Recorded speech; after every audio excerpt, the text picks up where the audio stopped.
Hello, SpongeX here with more custom stage footage from Super Smash Bros. Ultimate. And here's a stage I found on the community called The White Sedan. Based off a really funny scene from one of the best episodes of SpongeBob ever made called Band Geeks. And here we see the side effects of what happens when you mess with Sandy Cheeks. So in that episode, Patrick kicked her and you know, we hear like a bunch of violent noises of Sandy beating the crap out of Patrick, and the next we see him, he was shoved through a trombone. One thing I always loved about that scene was, we don't know exactly how he got like that, but I always thought, like, is this supposed to be like implied naughty humor? Did she literally shove it up his ass or something?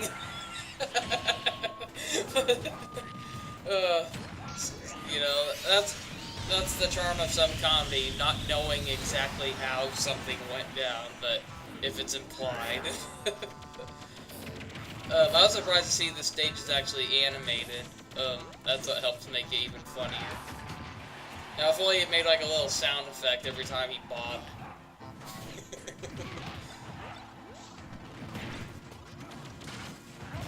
Speaking of trombones, do you know who I'd love to see as a playable character in Super Smash Bros. Ultimate? I'll give you a hint. It's a character who actually plays the trombone, and that is Lanky Kong from Donkey Kong 64. I'm not kidding though. Although he is a silly character, I do think he'd make for a really fun character to play as. I mean, his basic attacks would be where he can stretch his limbs out, making him quite a capable fighter when it comes to long-range attacks. He can jump rope with his freaking arms by jumping in midair. I mean, that's quite impressive. He can do a handstand. His up recovery could be where he inflates and floats in the air in a cartoony way. He has a grape shooter. You know, his trombone can like shoot out pretty large blasts of energy. And heck, that's one thing that surprised me about Diddy Kong. I mean, Diddy Kong has a moveset quite inspired by both Donkey Kong Country and Donkey Kong 64. And so, one of the moves I was disappointed to see that Diddy Kong did not have was his electric guitar. I mean, that was, without a doubt, his most powerful move in the game. But to be fair, that was the most powerful move out of every Kong in the game.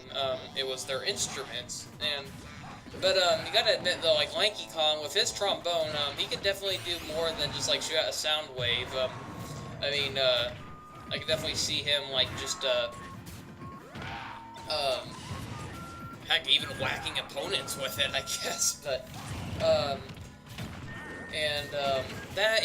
we haven't gotten a single Kong character who uses another one of the strong attacks from Donkey Kong 64, and that is the orange grenades. Remember throwing those explosive oranges around? That was really fun. And, imagine if we had a Super Smash Bros. Character who could do that. Just throw one of those bouncing orange grenades, and, oh, that would create a lot of chaos. Heck, those things were more dangerous than, Snake's explosives, even. Yeah, Donkey Kong 64, that's probably the first game I can think of where your own attack could actually hurt you. And so I have that game to thank for, you know, keep me more cautious when playing games that have, like, an explosive. Because there are certain games where it's like when you throw an explosive too close by, the characters will somehow avoid it unless it's an enemy bomb. But then, it's like in Donkey Kong 64, if you get caught in the explosion of your own explosive, you're gonna get hurt. I've never seen a game do that until I played Donkey Kong 64. Maybe I just haven't played enough games at that time, but for me, that was my first. Heck, Donkey Kong 64 was the first for me in many ways. It was the first game where I was forced to play as a female character, and although I was against it at first, because, you know, I was an immature kid, girls are yucky, you know, that. But, yeah, I grew to really like Tiny Kong. I thought she was a very fun, playable character, and heck, I still wonder what the hell happened to her in two different ways. For one, what the hell happened to her redesign? Why did they suddenly turn her into a teenager? I thought she was supposed to be Dixie Kong's little sister. And second of all, what the hell happened to her in general? I mean, all of a sudden she's gone. The last game we saw her in was, if it wasn't Diddy Kong Racing DS, it was the sequel to Mario Super Superstar Baseball, Mario Super Sluggers, I think is what it was called. That wasn't only Tiny Kong's last game, that was also King K. Rool's last game until Ultimate brought him back from the grave, thank God. But I would love to see some more Donkey Kong characters, because not only Lanky Kong, but I do think even Tiny Kong and Chunky Kong could be interesting. They could have some interesting moves. That's one thing I loved about Donkey Kong 64. That was like one of the earliest examples of a game I can think of where it had so many playable characters in each of them. Although they had similar goals, they each had all these abilities that made them unique. And, you know, there wasn't a single character in that game I hated. Now, there's usually when it comes to, you know, games where there's multiple playable characters, there's always at least one character who I can't stand playing as. Donkey Kong 64, though, I was amazed that I loved all 5 of the main characters, and it's just a shame we never really got another game like that. The only thing I would change about Donkey Kong 64 is get rid of the freaking minigames unless you build better ones, because those minigames were terrible. It wasn't just the minigames that were bad, but it was even getting to them that was bad. How many times has this happened to you, where you had to go through all these obstacles just to get to one of those bonus game barrels? Then you got so frustrated when you lost at it multiple times. You meant to press try again, but you accidentally clicked B for exit, and so it then drops you out of the barrel, forcing you to have to work your way all the way back up there just to get the gold banana that's inside that mini game. But in order to do that, you got to beat the mini game, and that was so frustrating. Other than that, I loved Donkey Kong 64. I loved, you know, exploring the worlds. I loved the platforming, the collecting, the many playable characters, the boss fights, the music, the level designs.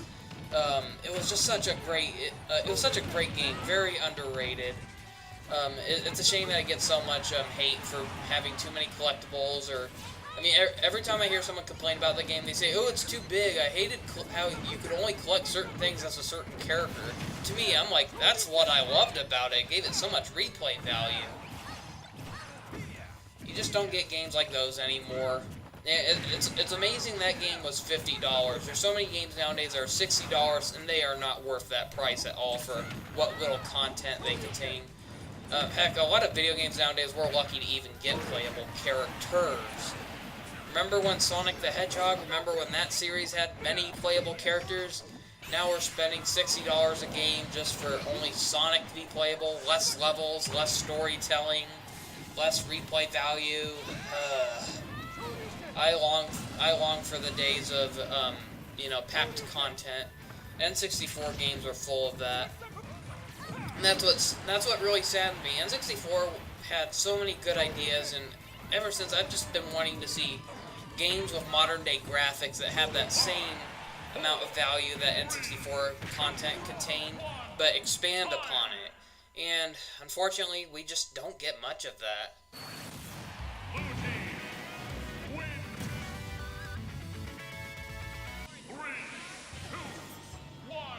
I thought this level looked really cool. Rayquaza from Pokemon.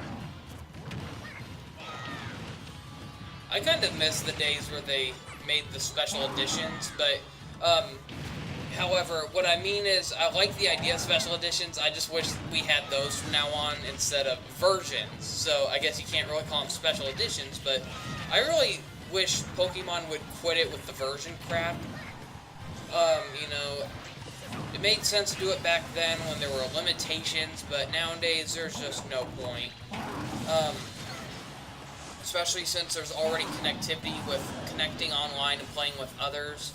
So why do we really have to be encouraged to buy multiple versions again?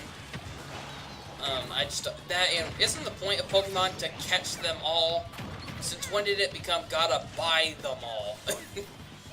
I mean, I just wish they would make one new Pokemon game from now on, have it packed with content. I'm sick of them constantly splitting them into this version crap, and hell, I was hoping the Switch would finally break loose of that, and nope, we're still stuck with the versions, and heck, they even got rid of special editions and replaced them with even more versions.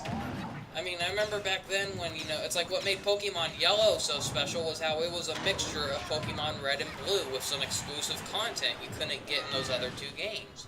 And so, I guess Nintendo eventually caught on that a lot of people are skipping out on versions just to wait for the special editions to come out. And so Nintendo tried fixing that by replacing the special editions with so-called sequels, which were just recycled bullcrap again. And I guess what also makes a difference is back then, the versions felt more special when you didn't have to buy the games out of your own wallet.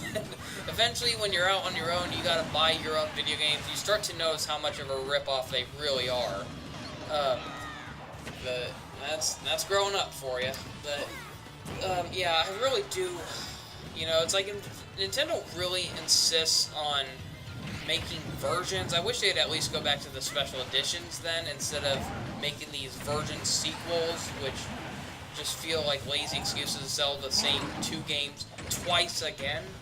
I mean, Sun and Moon, well, Ultra Sun and Ultra Moon were the first gen I skipped out on. You know, well, not gen, but special editions. Because, you know, I got Pokemon Sun, and although I liked some of the things that it had in the game, I was overall very disappointed with that game. And this comes from a guy who defends every Pokemon game. I mean, you have, like, those people like the Gen whiners who only like the Gen 1 games. You know, they hate anything that came after it. And I was one who grew up with Gen 1, but even I can admit those games are heavily flawed. You know, I'm able to respect the sequels for what they brought over. And, you know, one thing I love about the Pokemon games ever since the DS saga is how they made sure to not forget any past gens again. That was one of the most glaring issues when the Game Boy Advance saga started. You couldn't transfer your Pokemon from Game Boy Color anymore, but not only did they improve by not only making sure each game would be transferable in the future, but now we have Pokemon Bank, you know, a service where, yes, it's $5 a month, I mean, $5 a year, but it's still a much more cheaper and convenient way of making sure you can get all your old Pokemon over to the next Pokemon game to ever come out. So that's a very convenient feature. But what mostly disappointed me about Sun and Moon was the overworld was a huge mess. I did not have fun replaying that game, unlike other Pokemon games. Other Pokemon games, I'd always, you know, pull out the map and say, okay, where can I go to try to level up my Pokemon? Where can I go to get more items? And Pokemon Sun and Moon ruined that because the overworld was a huge mess of a bunch of islands that were not very well labeled. And I felt like the 3DS hardware was just really outstaying its welcome. You know, as the games got more better graphic, I noticed the frame rates, stuff like that, were getting terrible. You know, the 3DS just was not powerful enough to run this kind of game anymore. And so, you know, heck, I always wanted another Pokemon Battle Revolution or a Pokemon Stadium successor. We never got one of those, and I always loved how those games pushed the graphics as far as they could, and I could tell with the 3DS, it's like, Pokemon games can look better than this. I mean, it was stylish, but without HD, it just looked terrible, and I did not really care for the graphics of Pokemon Let's Go Pikachu and Let's Go Eevee. I thought, once again, it was too simplified. I'll admit, the upcoming Sword and Shield looks okay. It's not quite what I wanted it to look, but at least it's better than the Let's Go games. I do think there's a little more improvement in the design there. But, yeah, who knows what will come of the Pokemon series. I am looking forward to getting Pokemon Sword. I think I'm going to get Sword over Shield, but I just really wish they'd quit with the versions. They really should start making one new game at a time from now on. So here is a custom stage I made based off my series, Nick Clunk and Trila. Here we have Clunk Climber, the Great Squirrel with the ability to create both wind, ice, and water. So here he's shooting wind out of his hands, and up above him are icy shards of ice that he created.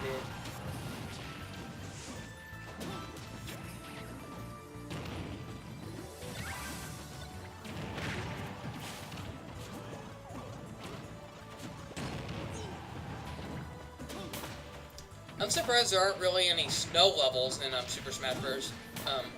I know there's ice levels, but I don't recall there ever being like a level with a bunch of snow. I mean, that would be kind of an interesting idea for a Smash Bros. Stage, like if Nintendo can't come up with the excuse that there aren't enough games that have snow levels in them. I mean, for crying out loud, Mario Galaxy had some pretty fun snow levels, Mario 64 as well.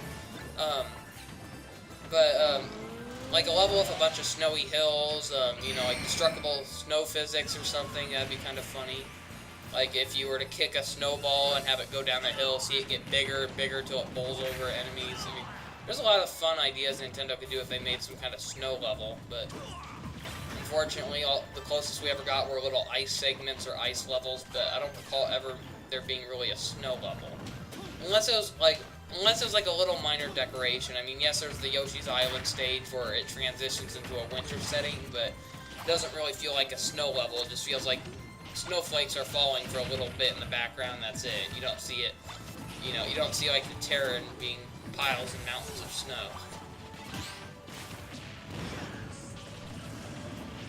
Then there's the Ice Climbers level. That's just a giant iceberg. That's not really quite a snow level. Pokemon Stadium 2, it transitions into an ice form at one point, but once again, that's not really a snow level. So, yeah.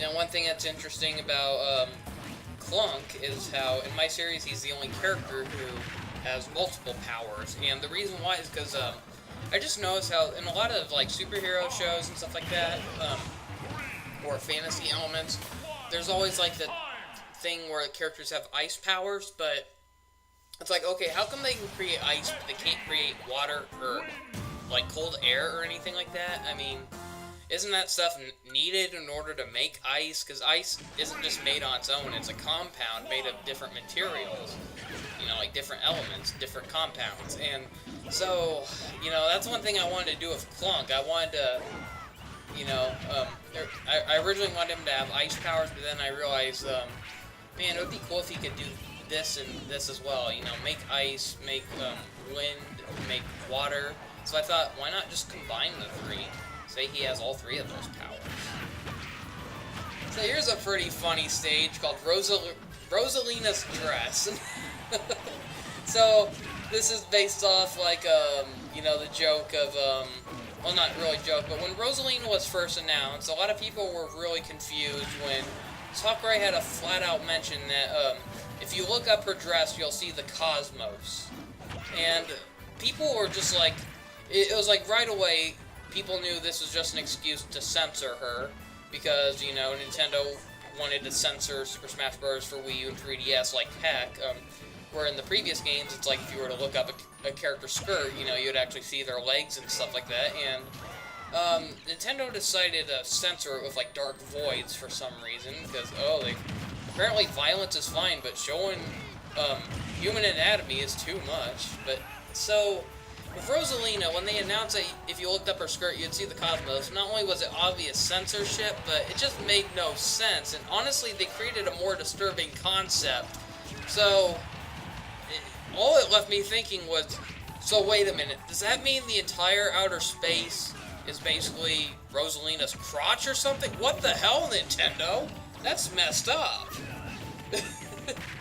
That, and it's like, in other Mario games, you know, you see like little, you know, if you see like Rosalina twirl or something, you can kind of see like the inner fabric of her dress, and you can see like how it had like a white trimming inside. And so here, when you see just like that cosmic black void, it's like, okay, you can tell the original character design did not have the cosmos up her dress.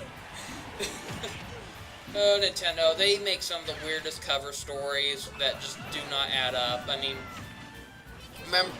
remember back then when they said like how toads had different genders, how there was, you know, you can't have a game where it establishes that these toads are boys, then you have like a new character design called Toadette. These are the female toads, the Toadettes. Or in Paper Mario even, they had, you know, toads with eyelashes and, you know, pink colors, and you could tell those were the girlier toads, the female toads. And now all of a sudden they're trying to make toads look like they're transgender, or they have no gender. They're trying to, it's like they're trying to please the LGBT community. But, you know, they're obviously doing it just to try to lure in a different crowd, lure in more people, you know. But at the same time, it just does not add up because of a lot of the stuff they added in past games. You can't just say, oh, Toads have no gender now, they can choose to be whatever gender they feel like, and it's just too forced. I'm sorry, it is just too forced. So what was the point in creating Toadette then, if Toads have no genders? I just do not get that. Honestly, I think Nintendo was just better off just never even mentioning that. They should have just let Toads be Toads and Toadettes be Toadettes.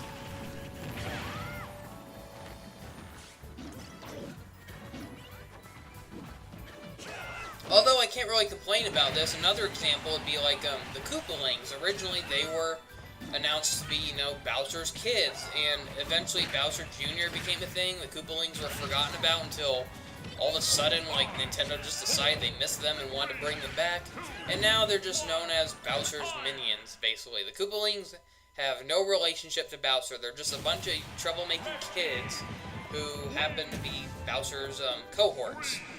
And so that one doesn't bug me that much because I honestly never really cared for the Koopalings to begin with, especially because of the Mario TV shows. The portrayal of the Koopalings were so bad in those shows that you know, those were my introduction to those characters, and I've hated them ever since, even as a kid. I just thought they were so annoying, so obnoxious, and I think they're even worse to look at as adults. But luckily in the video games, they're not as bad, but whenever I see them, I still cannot get them out of my head of how annoying they were in those old shows. And heck, the shows were so annoying, they couldn't even get the characters' names right. But, so yeah, I'm not, you know, I'm okay with Bowser Jr. being Bowser's only son, but I still can't deny how strange it is for Nintendo to 1 minute call them Bowser's kids, and then act like they never said that.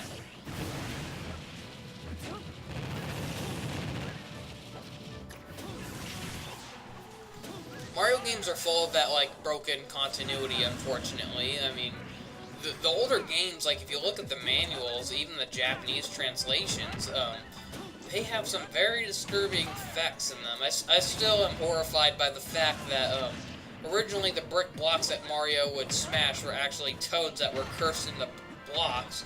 So that implied that every time Mario broke a brick block, he was killing a bunch of toads in the process. I mean, that's pretty disturbing. I can see why Nintendo eventually decided to act like they never said that, but still. Or heck, you know, I never knew Bowser was supposed to be some kind of magical being. You know, and the games don't really do a good job presenting that either. For instance, like, whenever, like, Bowser gets defeated and we see him, like, teleport away from somewhere, it's like, I always thought that was just, like, a visual effect used, like, just implied that, okay, you defeated the guy, but he's not dead. I mean, Nintendo's full, I mean, even the Legend of Zelda games do that. Whenever you defeat a boss, they just poof like a black cloud or something, and really weird. I don't get why Nintendo does that. Is it too... I mean, not even the Metroid games do that. When Samus defeats, like, an enemy, or, you don't see them just poof, you know, like a cartoony cloud. You actually see them, like, burn up and just disappear like they disintegrated, and I don't get why it's so hard for Nintendo to do that in some of their games. It's not that gruesome. It's only gruesome if you make it real fleshy and bloody. I mean, it's a... yeah.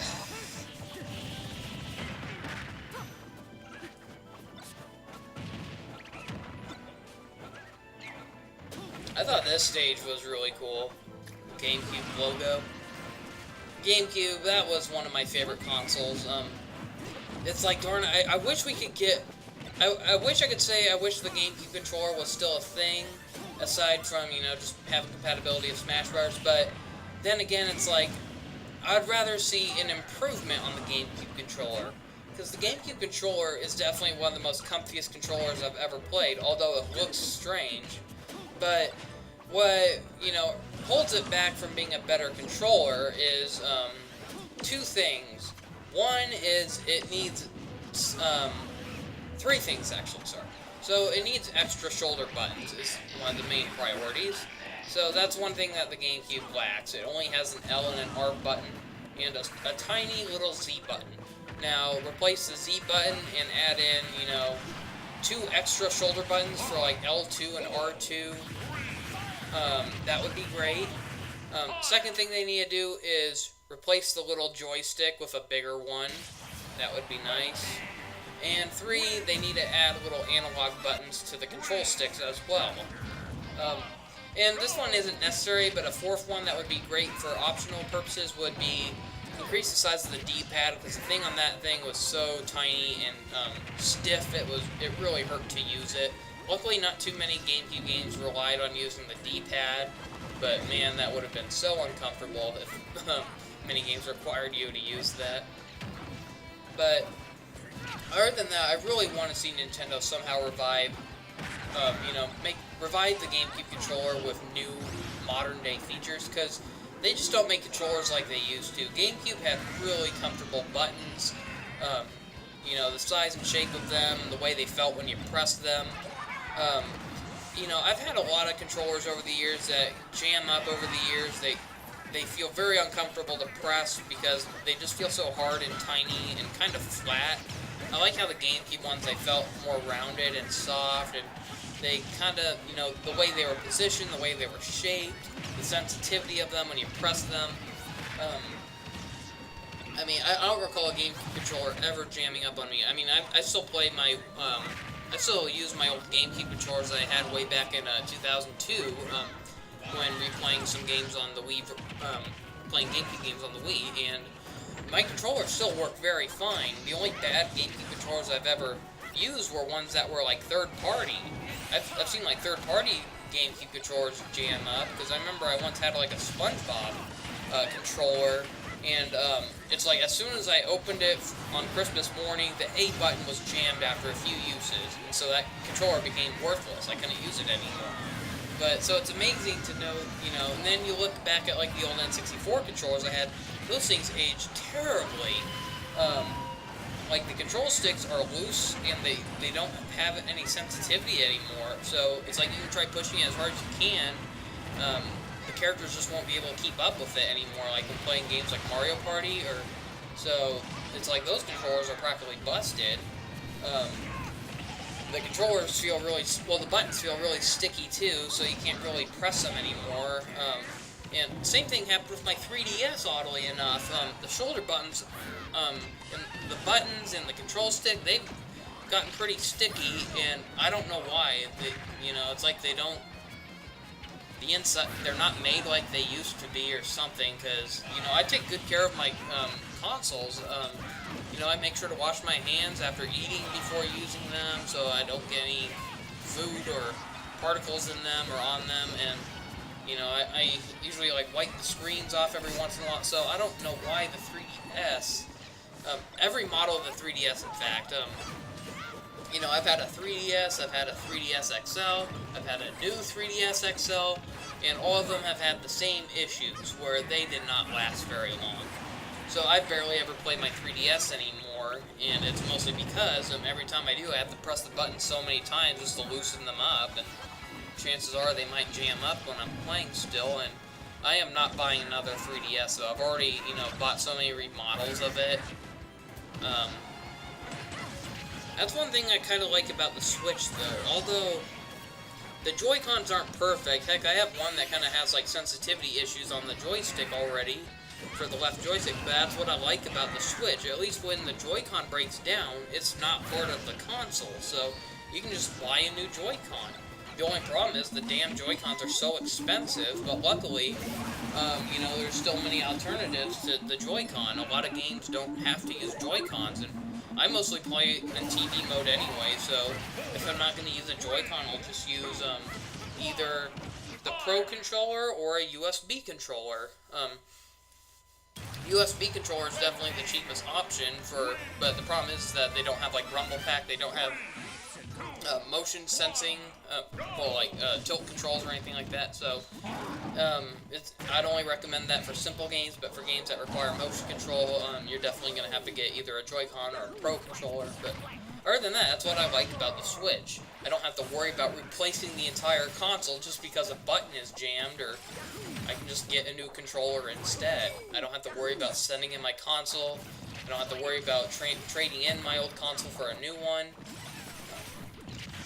So here's a stage that I thought was really funny. It's called Smash Delivery. Based off the scene from SpongeBob episode Pizza Delivery, where SpongeBob and Squidward look inside of the pizza to make sure it's okay. Squidward is trying to tempt SpongeBob into eating the pizza, you know, and I just thought this made for a really funny yet disturbing stage. And here we're fighting, and meanwhile we see like these giant Squidward and SpongeBob just looking down at us like they're stoned. And it's just so funny. Yeah, so far I've really enjoyed some of the SpongeBob stages people have made, and it's even funny when, like, you know, it's like, I come up with an idea, it's like, oh, I should make a stage based off of this, I gotta keep that in mind, but then eventually I go on Stage Builder and I find out someone beat me to it, and they did a much better job than I could imagine I could have done, so bravo. Because I considered making the face Patrick made when he said, "Who you calling Pinhead?" and someone beat me to it, so I have no point in making that stage.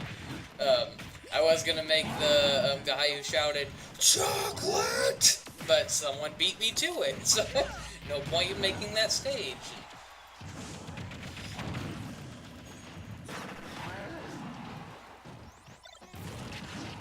I'm surprised no one... Who knows, maybe someone did though, I just haven't found it yet, but one stage I'm surprised I haven't seen yet is the one where Squidward says, "Does this look unsure to you?" And then he makes like that really disturbing face. I mean, that would be a funny idea for a stage.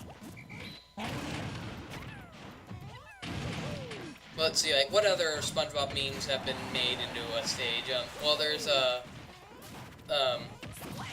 the shocked Patrick face from the SpongeBob SquarePants movie. That was a stage I found. Let's see, they have Squidward screaming in the bathtub. That was one I even featured in one of my previous videos.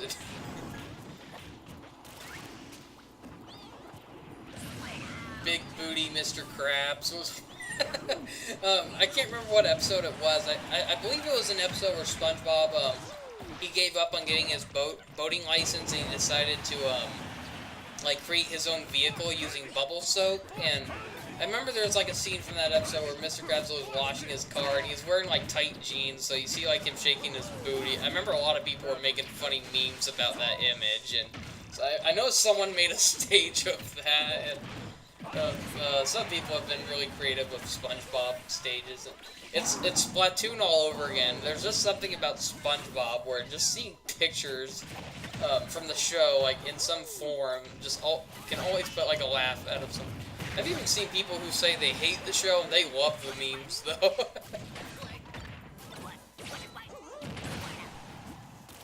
I just wish the official SpongeBob page would cut back on it, because I just, you know, it really sucks to see, like, how when it's one thing when fans do it, but when the actual company, or, you know, like, people who are hired by Nickelodeon or workers of the show to actually promote the show, and they try copying off what the fans are doing, it's not funny. It just feels like pandering. I mean, I feel the same way about, like, what Sonic the Hedgehog is being treated like, you know. Back then I liked it when Sega seemed to treat the series respectfully, even when it had, like, missteps, and now it's like they want the series to fail just so they can mark it off making jokes about it. I mean, you know, I'd rather see these jokes being told by the fans who were disappointed. That's like their way of coping with how disappointed they were with a game. Instead of moping or complaining about how bad it was, they'll just make a funny joke about it to try cheering people up. And so then when it's like, you know, Sonic Forces, that was a huge disappointment. So it's like a few days after that came out, the official Sonic the Hedgehog Facebook page was already making fun of it. They were making, like, these really cringy meme posts, you know, joking about, like, some of the complaints people made, and it's like, sorry, you cannot joke about that, you know. It's like, we bought your game, we trusted that you were serious when you said you were going to try to fix the mistakes you made in previous Sonic games, and no, you just kept trying to make it as cringy as possible just so you could mark it off how embarrassing it is. You know, it's like they intentionally sabotaged the game just so they could market off meaning it again. And I've noticed that the SpongeBob SquarePants, you know, it now has like an official YouTube page, and all it is are a bunch of really cringy memes and clips from the show with captions, and it's just really unfunny. And what really irritates me, though, is how, you know, it's like they're just copying off the people they've blocked. In the past, you know, people made non-profit YouTube edits of SpongeBob, and they were really funny, really creative. And unfortunately, although they used it under fair use, Viacom would block their videos. And so it's really stupid to see that so many of these creative people have lost their videos on YouTube, and here Nickelodeon is just copying off that in the laziest way possible. You know, they're not making clever edits.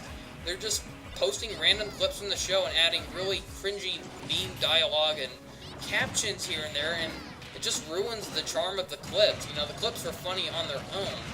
And so when you see the official page just, you know, cash cowing out on all these lame references, it's just really disappointing.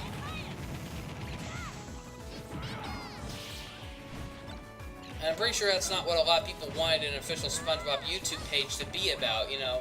Here, when I heard that SpongeBob was getting its own YouTube page, what I was thinking was, oh, cool, so is this like where we'll get, full episodes of older episodes, or are we gonna get sneak previews of upcoming episodes here, or major announcements regarding upcoming episodes, or, you know, production stuff? And instead it's just a page, you know, run by Nickelodeon, and it's just about a bunch of cringy SpongeBob memes that the fans are much better at making. And now, I get it that copyright is a serious thing, but that's the thing. A lot of these people who make like these memes, they're not making money off of it, and some are, but they're not supposed to. It's illegal to make money off that stuff. But for those who just want to post a simple image from the show, just to add something funny and, you know, like some kind of reference that people will get, I don't see why people are being harmed about that. I mean, that's one thing I loved about the steamed hams meme from The Simpsons. That was gaining so much attention that even the creators of Simpsons, like people who worked on The Simpsons, saw no harm in it. And that's pretty big coming from, you know, a copyright holder in a way. Well, not a copyright holder, but someone who actually, you know, it's like someone's using something that they created, and instead of being mad about it like a lot of other companies would get, you know, they were actually flattered that there are so many fans who found that scene so hilarious they wanted to do their own take on it. And that's, you know, that's what YouTube used to be for a lot of people. A lot of people go on YouTube to see what kind of funny edits people would make, but nowadays YouTube and a lot of copyright holders are very strict about this stuff, to the point where you can't even upload these videos without them getting blocked off by some kind of computer recognizing this as copywritten material. And heck, I've even heard stories of people who've owned the copyrights of things actually getting their own uploads blocked off, despite the fact that they own the copyright to that. And that's how ridiculous and overprotective copyright has gotten over the internet.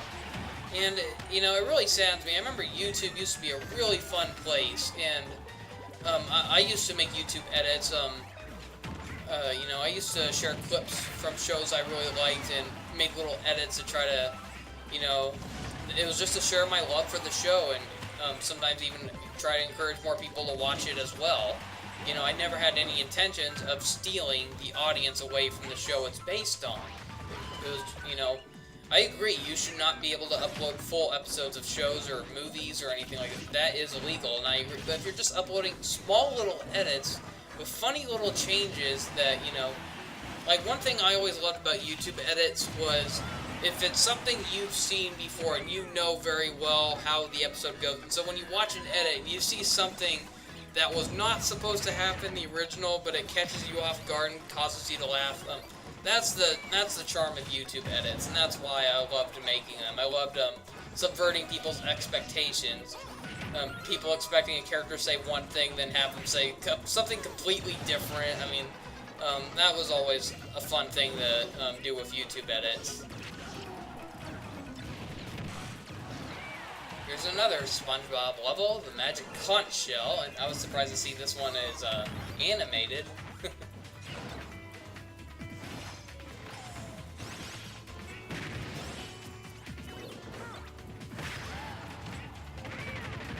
I really am worried about the future of SpongeBob, though. I mean, it is sad to know that the creator died, but, I mean, Nickelodeon, I just don't know what they're going to do with the series. I mean, the last new episodes they aired were really bad. They've only aired, like, the first episode of the current season so far, and it's like after that they just stopped. And I'm guessing it's because the death of Stephen Hillenburg finally caught up with them. Because I know the show's not canceled, but I was just surprised to see the show just stop abruptly.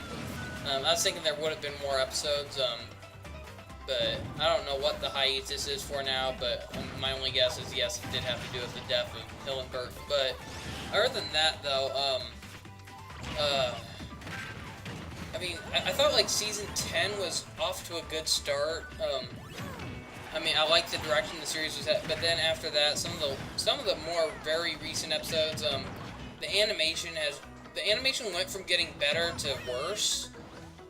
You know, a lot of people complain how like season 4 through 9 were very stale looking, and I thought season 10 was starting to add more color, more fluidity, and zaniness to the animation. But now it's gotten to the point where every character just makes like really radical motions and very exaggerated facial expressions every time they move.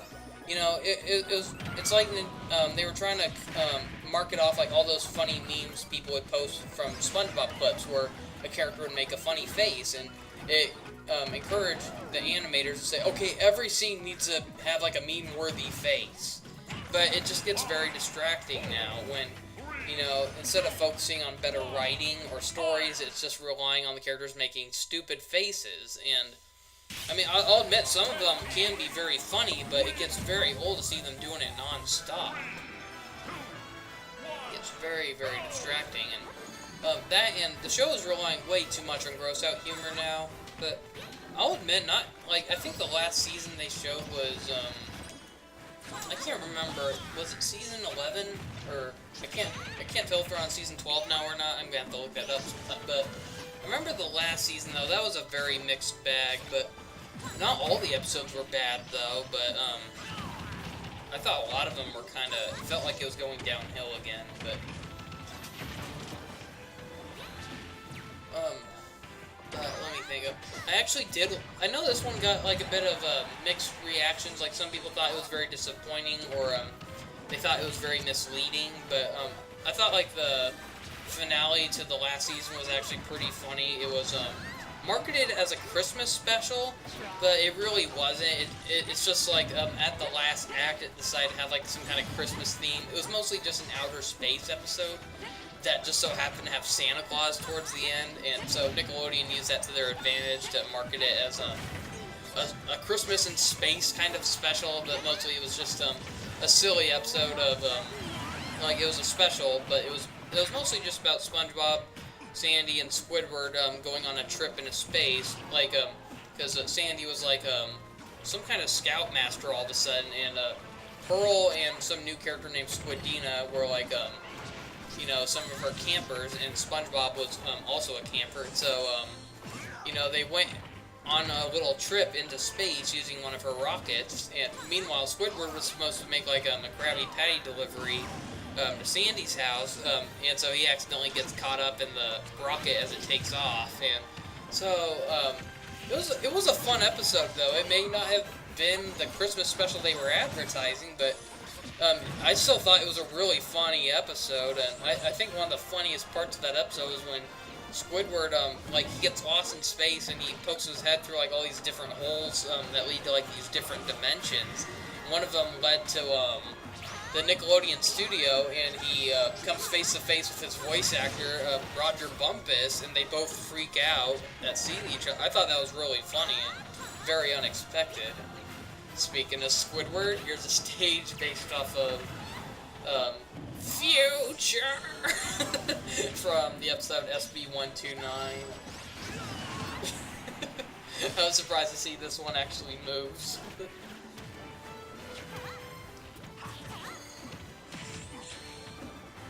But, you know, what worries me about SpongeBob, though, is the direction it's going to go from here. I mean, you know, a lot of people complained the show was going downhill since the creator left, but then Stephen Hillenburg came back for the last few seasons, and people noticed the show was actually making a comeback, and it didn't seem like until Stephen Hillenburg's health was starting to go down where the show's quality started going down again. I mean, there was quite a huge increase since his return, and then as he was there for a little bit, and you know, news got out that he was, you know, diagnosed with Lou Gehrig's disease, that was where I kind of started noticing the show slowly getting less funnier, more gross out based, more nonsense based, and I mean, yes, the show has always been silly, and it's always had gross out humor, but never to the extreme that some of these later episodes have gone, and it makes some episodes just very unpleasant to watch. Like, I remember one of the most disturbing episodes I've seen recently was, I can't remember the name of it, but, it was one where, basically the whole theme of the episode was, Squidward oversleeps on a night where he's supposed to have, like, a big, like, clarinet performance, and, like, he was supposed to be reviewed by, like, a guy played by J.K. Simmons. It's like, that's the only good thing about the episode, the fact that they got such a good voice actor like him for it. But the disturbing thing was he overslept, so SpongeBob and Patrick were determined to get him there. So what did they do?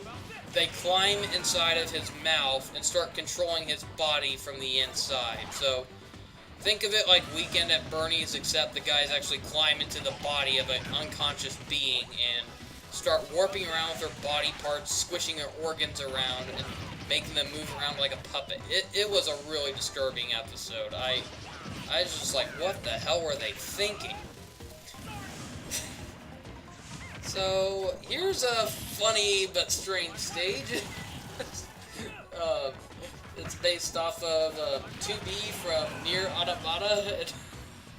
It's actually a very challenging stage.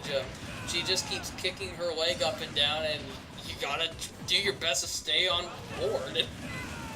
It is very hard, I am not kidding. This is such a funny stage.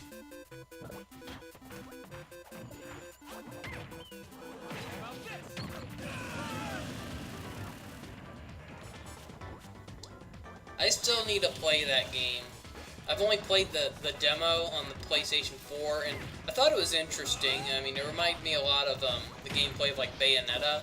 It makes sense, though, because who it's developed by, but it's also co-developed by Square Enix. And I also have Soul Calibur 6, so 2B was a guest fighter in that. I thought she was okay, although she didn't really seem to fit into that game's universe, but other than that, I have not played the game yet, and I wouldn't mind playing it, though. I'm just not in the mood of buying it, per se, but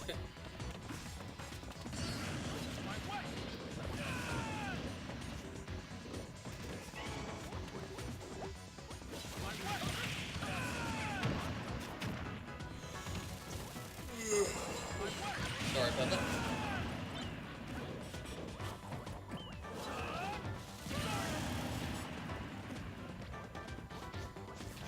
I can imagine characters like Little Mac and Bayonetta would not stand a chance in this level. Oh, Chrom's having a hard time in this level. So.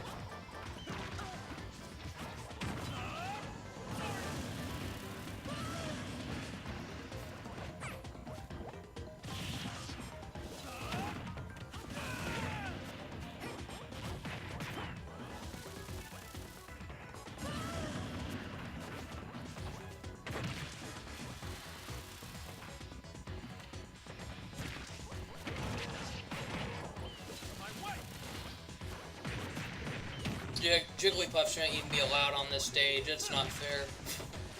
Her and Kirby.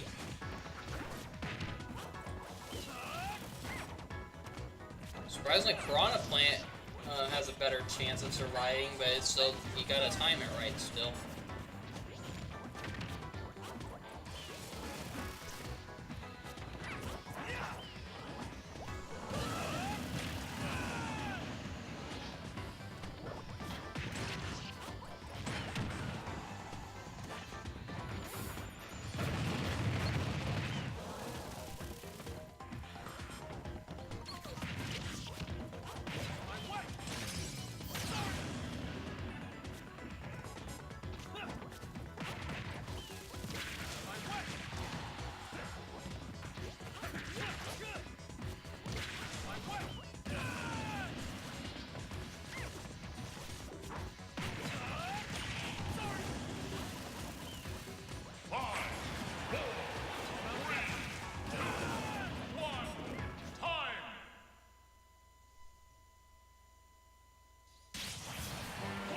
that is all I have to show for now. Thank you for watching. See you next time.